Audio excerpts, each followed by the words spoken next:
Azərbaycana və xalqımıza qarşı çoxsaylı cinayətlər törətməkdə təqsirləndirilən Ermənistan vətəndaşı Ruben Vardanyanın açıq keçirilən məhkəmə prosesinin növbəti iclasında əvvəlcə təqsirləndirilən şəxs məhkəməyə müraciət edərək hüquqlarını müdafiə edən vəkili Emil Babuşovla konfidensial görüşmək istədiyini xahiş etdi. İclasa sədrlik edən hakim Zeynal Ağayev fasilədə şərait yaradılacağını dedi. Bundan sonra Azərbaycan dövləti adından zərər çəkmişin nümayəndəsi qismində Nazirlər Kabineti aparatının rəhbəri Rüfət Məmmədov çıxış edərək ittiham haqqında qeyd olunan faktlar, dəlillər və sübutlarla razı olduğunu bildirdi. Ardınca zərər çəkmiş şəxslərin hüquqi varisləri Azad Kərimov, Oqtay Şıxəliyev, Qədim Ağaxanov, Faiq Rüstəmov, Şiraslan Həsənov son sözlə çıxış edərək törədilmiş cinayətlər zamanı doğmalarını itirdiklərini bildirdilər. Onlar məhkəmədən Ruben Vardanyanın ömürlük azadlıqdan məhrum etmə cəzasına məhkum olunmasını xahiş etdilər. Fasilədən sonra çıxış etmək üçün məhkəmə müdafiə tərəfinə söz verdi.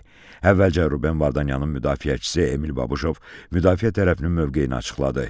Dedi ki, müdafiə tərəfi elan olunmuş ittihamla razılı deyil.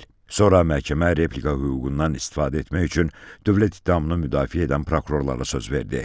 Baş prokurorun böyük köməkçisi Vüsal Əliyev müdafiəçinin təqsirləndirilən şəxsin mövqeyinə uyğun olaraq hər hansı arqumentlərə, sübutlara, faktlara qiymət verməməsini nəzərə almaqla dövlət ittihamını müdafiə edən prokurorların əlavə fikirlərinin olmadığını dedi. Bundan sonra məhkəmə son sözlə çıxış etmək üçün Ruben Vardanyana söz verdi. Ruben Vardanyan son sözündə ona qarşı irəli sürülən konkret ittihamlarla bağlı deyil, ümumi sözlərlə çıxış etdi.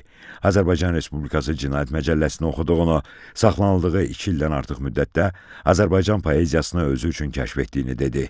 Son sözündə həmçinin Azərbaycanın dahi şairləri Məhəmməd Füzulinin şeirini və dramaturq Hüseyn Cavidin poemasından bir hissəni rus dilində söylədi. Onun maraqlarını müdafiə edən vəkillərinə, tərcüməçilərə, katiblərə təşəkkürünü bildirdi. Ruben Vardanyan son sözünü yekunlaşdırdıqdan sonra hakim Zeynal Ağayev tərəflərə müraciət edərək məhkəmə baxışının nəticələri əsasında yekun məhkəmə qərarı layihəsinin variantını təqdim edib etməyəcəklərini soruşdu. Tərəflər təqdim etməyəcəklərini bildirdilər.